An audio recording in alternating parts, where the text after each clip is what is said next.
No, I can't tell. It looks like. All right, well, everybody, welcome to the Window into Paris webcast live from COP21. Thanks for joining us to get an inside look at this historic event from Roy, who we have here today. So my name is Megan Van Loo, and I'm the programs coordinator at Climate Generation, a Will Steger Legacy. And we are a nonprofit in Minneapolis, Minnesota. We educate and empower people to engage in solutions to climate change. And so we recognize that educators are critical messengers of climate and energy literacy for hundreds of students every year. And so we are leading a group of 10 education ambassadors in our Window into Paris program. So they are now right at the United Nations Framework Convention on Climate Change, 21st Conference of the Parties, which is COP21 in Paris at this whole week. And so these teachers are engaging in the international climate negotiations as both learners and communicators back to their classrooms. So they represent diverse subject areas, grade levels, and educational settings from around the entire United States. And this year's negotiations have the goal of achieving a legally binding and universal agreement on climate with the aim of keeping global warming below 2 degrees Celsius. So that's what all the conversations are happening right now in Paris. And today we have Roy Lander, who is broadcasting live from Paris. He is a teacher at the Galloway School in Atlanta, Georgia, and we also have his students on the Hangout today as well. So if everybody could wave from Atlanta. Wonderful. So also, if you're tuning in from the public, please feel free to submit questions on the sidebar. And Roy is going to tell us a little bit about what he's been up to in Paris, and then have some questions from his students towards the end, and he'll answer those, and we'll have sort of a conversation. So Roy, I am going to turn it over to you. Thanks, Megan. Yep. Hey, everybody. I don't know if they can hear me or not. Megan's muted, yeah. Oh, okay. I can't hear Megan. You shouldn't hear Megan. Oh, okay. Yeah. All right. So, Give a thumbs up if you hear me. can you guys hear me? Give me a thumbs up. Excellent. Good job. First of all, I want to say I miss you guys a lot, and I can't wait to get back to school. But this has been a fantastic opportunity to hopefully witness some history in Paris. There are lots and lots of people here, indigenous people, people from Africa, people from South America, literally people from everywhere on the planet, and they are coming together to try to work on the wording of a document that is generally being called the Paris Agreement here. And what's been happening is the countries have come to Paris with commitments that they want to make to try to help solve this climate change problem that we have. And right now what we're witnessing the last 2 days is a lot of meetings talking about the precise language of what the document is going to say. We've got people here that are worried about the health of the oceans. We have people here who are worried about indigenous people, which you guys should have been reading and watching movies about, the people from Newtok, Alaska, and the Marshall Islands. Some of the people are here. I actually have a picture with a woman from Indonesia that is on the forefront of trying to protect her island nation. And so it's just been a fantastic experience. To drop a few names on you, Arnold Schwarzenegger has been running around. Robert Redford's here. Who? Oh, yeah, thanks. Leonardo DiCaprio is running around. So there's a few celebrities here who are very committed to the climate change environment. But I will tell you, it's much like a huge negotiating session. There's a lot of, some of the sessions you get people who are very passionate about what they believe in, and there's a fair amount of arguing going on. There's a lot of politics going on. You would think that with a climate change issue that's going to affect everybody, that we would all be willing to work together to solve this problem. And for the most part, people are, but they also come with their own perspectives and their own opinions. For example, the indigenous people are very concerned that a 2°C increase in temperature is really too high, and that if we go to a goal with a 2° temperature rise, that may be too late for some of their countries, the Marshall Islands being one of them. So they're really pushing for a 1.5°C temperature rise. I don't know how realistic that is, but they're still pushing for it. We have people walking around in just a variety of costumes. We have people here at COP21 that are doing protests. The city of Paris has a wide range of art installations. There's a city that we've had a chance to go see. So there's just a lot going on. Unfortunately, there's so much going on that we can't get to everything that we like to get to. So sometimes we just have to choose the thing that's most important to us. Today I went to 2 sessions out at the Le Bourget, it's called. It's an airport northeast of Paris. The first session was about oceans, and there was some discussion in that group about should the word ocean be included in the Paris Agreement document, because they want, since the ocean is so important to the overall health of the planet, they want to make sure that the word ocean is included in the document. There was another group that felt like we just need to move towards a general agreement for Paris, and then as we move forward in successive COPs like COP22, 23, 24, 25, that maybe we then go back and add some of that language into the agreement. The second session I went to today was about a concept called climate justice. As you can imagine, if you can think of civil rights, it's kind of like civil rights, but with a climate focus on it. So there are a lot of people that feel like certain populations of people in the world are not being heard and are not being taken care of when it comes to our climate. For example, the countries of Africa do very little in regards to greenhouse gas emissions or production. So, but they are going to be affected by climate change just as much as developed countries are. So they're a little concerned that they're paying the price for the mistakes of other countries in the past. So that's just a snippet of what we've seen today. Yesterday, we spent our first day at Le Bourget, and we did a lot of walking around, but we also attended a session of indigenous people, and that was kind of fascinating because we had to wear these things, these earphones in our ears that kind of hang down from our necks, and you switch channels, and so there were 3 languages being spoken, and so we switched between French, English, and Spanish. When we went to UNESCO on Sunday to hear Robert Redford speak, their earphones had, I think, 10 to 12 different languages that you could listen to the conversations in. So it's been a crazy, crazy, crazy 3 or 4 days, and we've got 3 or 4 more days to go, and the real challenge now is eating right and getting enough sleep. So with that, should I do slideshow? Yeah, go for it. All right. Yeah, if you So want to share your photos with the students, and then we can do some questions after that. okay. So I do that. Screen share. Yeah. And then I do. Do you see anything? I don't know what that is.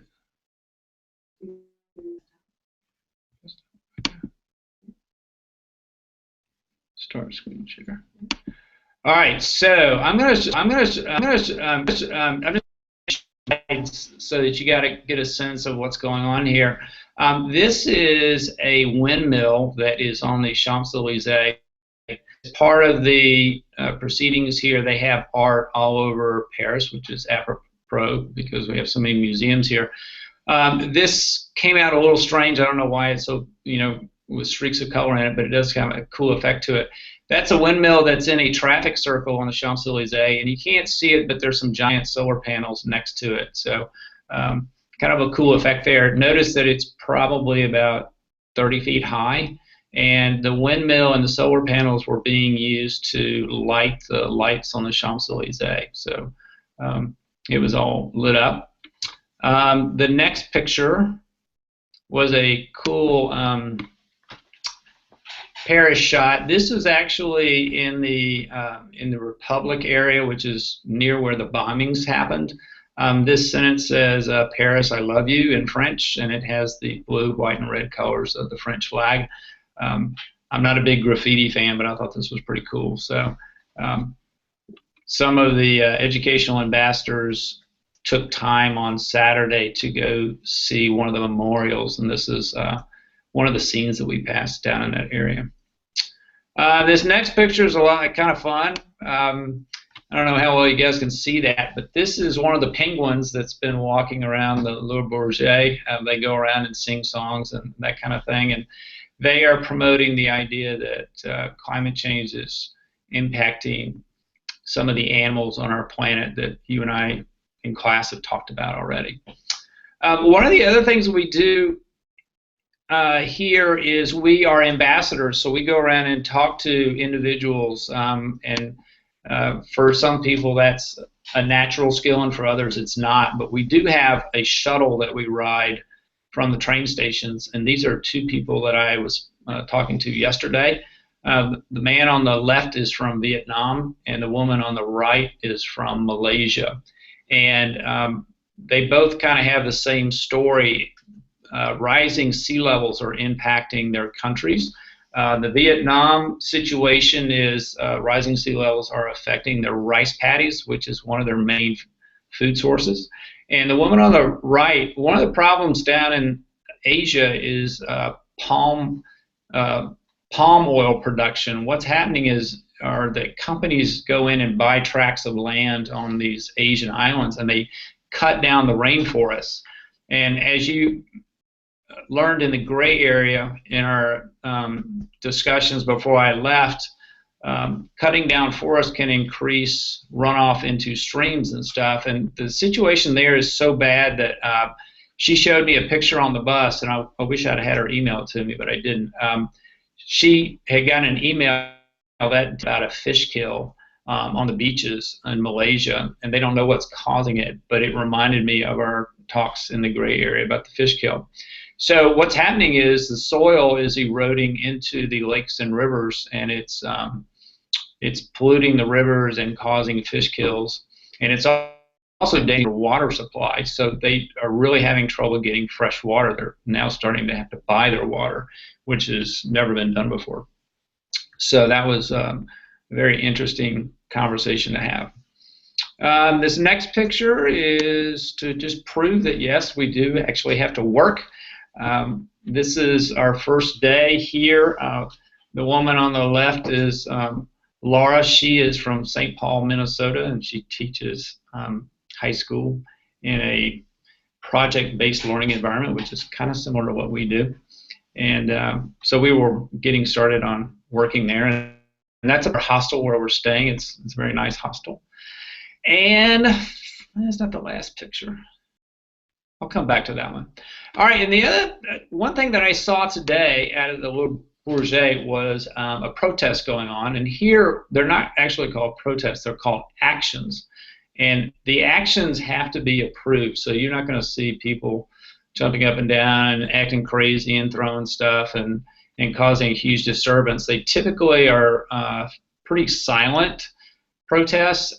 This one happened to be about the fact that the United States produces a lot of greenhouse gases, and we haven't really committed to doing any substantial reductions in our greenhouse gas emissions. And given that we're one of the leaders of the entire world, I think a lot of people look to us to maybe take more of a leadership role here. So there was a group of people in this protest that were holding up signs that all said pretty much the same. So they're asking, what are we going to do about the United States? And what they're saying there is, how are we going to get the United States to be more involved and committed to reducing greenhouse gas emissions? for the betterment of everybody. So it's interesting being outside of the United States because people, sometimes the United States is looked at as being a leader, and sometimes they look at us as like we're not doing a good job leading. And so in this case, I think they're saying, we don't think you're doing a good job of leading. And what would a slideshow about parenting without a picture of some food? So this morning, I got up early and went searching for a bakery, a patisserie, and found one, and they had these delicious looking chocolate eclairs. So I bought 3 of them. And I haven't eaten one yet because I had a chocolate croissant and a croissant for breakfast. So I'm probably going to eat one of these after I get done with you guys. So that is my slideshow. Now, how do I get them to answer questions? You can close the session. Okay. Yep, so go ahead and click on Yep, and then click go to the left. and you can unshare your screen. You go to the left. Oh, there it is. Good. All right. Good to go. Great, so the Is there Vanna, a picture up so I can see the kids? You should be able to see the unmute and call up for some questions for your teacher. Can you hear us? Yes. Okay, great. We're getting an echo.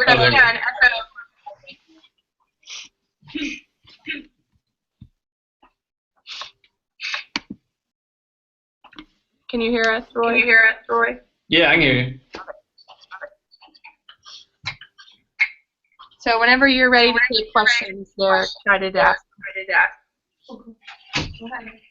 What do I do? So go ahead. Go ahead.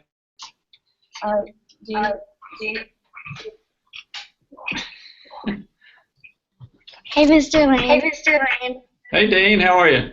Great. What's your question? When you discuss like about all the climate change things, like do you agree with most of the things that like they say? He's got to Is it Yeah, do you want to ask that question again? Yeah. So when you discuss about climate change, do you agree with most of the things that they say? Okay, Roy, now you have to unmute yourself.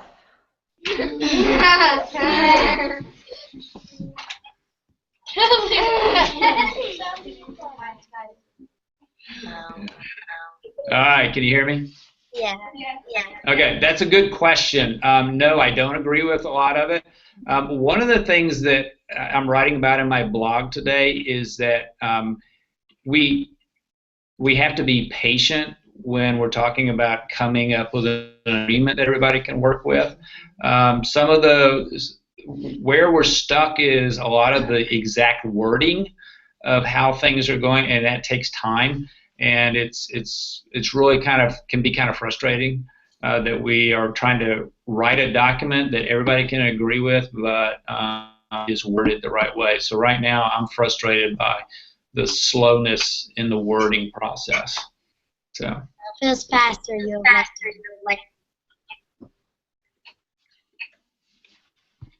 say that again. It feels faster, more easier.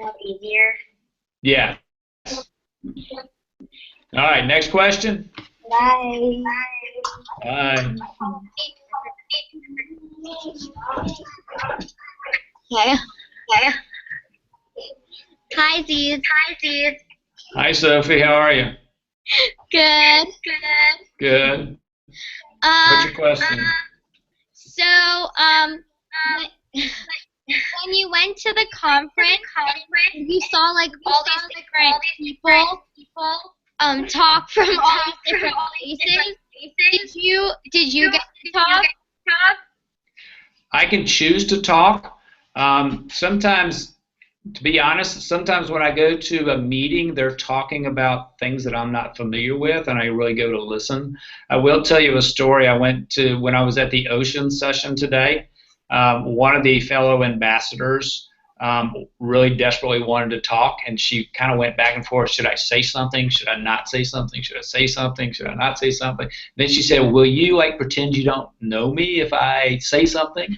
And so I said, no, you're fine. So she went ahead and asked the question, and it was a really good question. And the people in the room on the panel were very happy that to have a teacher come in and participate. So that kind of gave, I told, her name's Kathy. And I told Kathy, I said, you gave me the courage to, in the next couple of days, to go into one of those meetings and ask a question. So that's one of my goals. I haven't yet, but that's one of my goals for the rest of the week. So ask me Monday if I asked a question. Okay, wait, are we gonna be? Okay. No, I'll be back to school on Monday.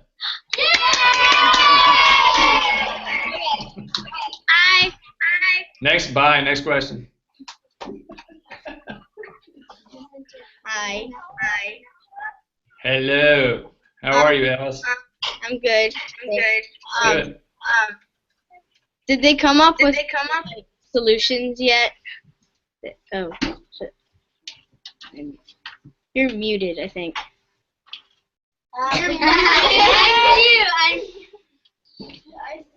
You muted yourself. There we go. All right, I'm back. I didn't touch a button. It did it all by itself, unless Megan's causing trouble up there. I'm not sure. So they are coming to. So here's what happened this year. What's different about this COP as opposed to the other COPs that happened before is that countries came to Paris with kind of a commitments that they were willing to say, we will do this much to help with this climate change problem. So that part of it is different, and yes, in that way there are commitments. The problem is that the commitments aren't really strong enough to help some people that are most at risk. So have you watched the New Talk Alaska videos and the Marshall Islands stuff? Yeah, so you know how... The second one's Can you say that again? We watched the first the second one's homework. Oh, okay, beautiful. So, Olivia, calm down back there. We gotta look at her. So they came to. So a lot of countries came with an agreement, and that's the kind of the agreement we have right now. What's happening over in the blue zone, which is where all the negotiations happen, is that they are kind of finalizing a final draft of the agreement for COP21. It's not the final be-all, fix all the climate change issues. It's just one step. So next year they'll come up with another agreement that's hopefully a little better and a little clearer than what we have now. So good question. Who's next? Good question. Really good question. Hi, Isabelle. How are you? Good. I'm not muted again, am I? Okay, good. What's your question? At the meeting session, is it chaotic or is it like raising your hand? Say that again. At the meetings, is it chaotic or So do you like board out your questions like in a classroom, or do you raise your hand? yeah, thanks. Yeah. So basically, what it is it looks kind of like it's a big room with rows of chairs, and you go in and sit. And when they open up the floor for people to ask questions, you just raise their hand, and there's a person in the room that walks around and gives you the microphone, and you can talk. But you can't get crazy because otherwise they'll kick you out.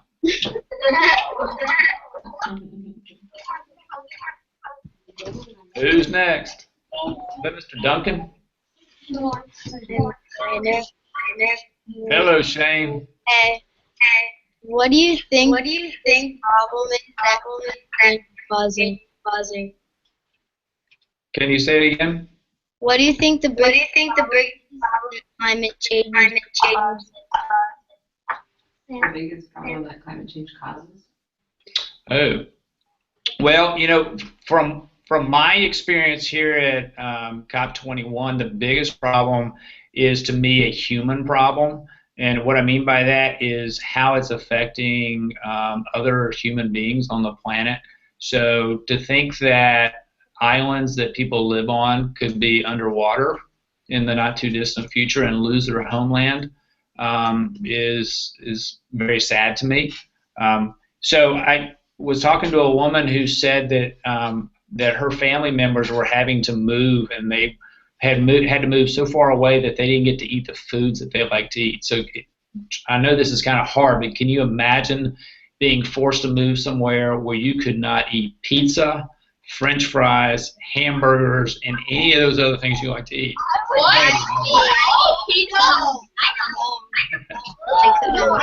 It would be horrible. Yeah. So yeah. All right, we have time for one more question. One more? Who's it gonna be? Drum roll. Mr. Landers. Hi, Kate. How are you? Good. Good. So, What's your last question? do people get really frustrated to rush having an agreement? Oh my gosh, you guys are so Yes, people do get frustrated.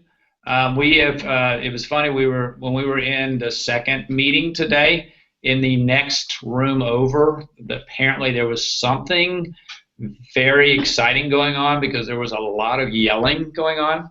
So you can hear things going on, and people get very animated and very passionate.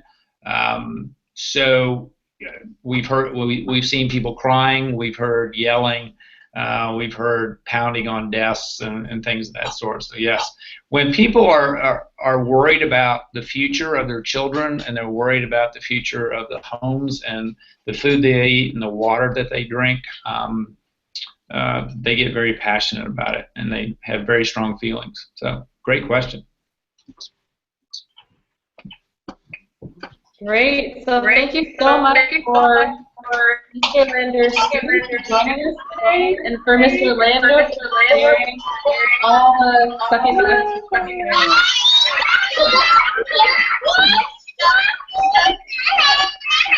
See you guys next week. Bye. Bye.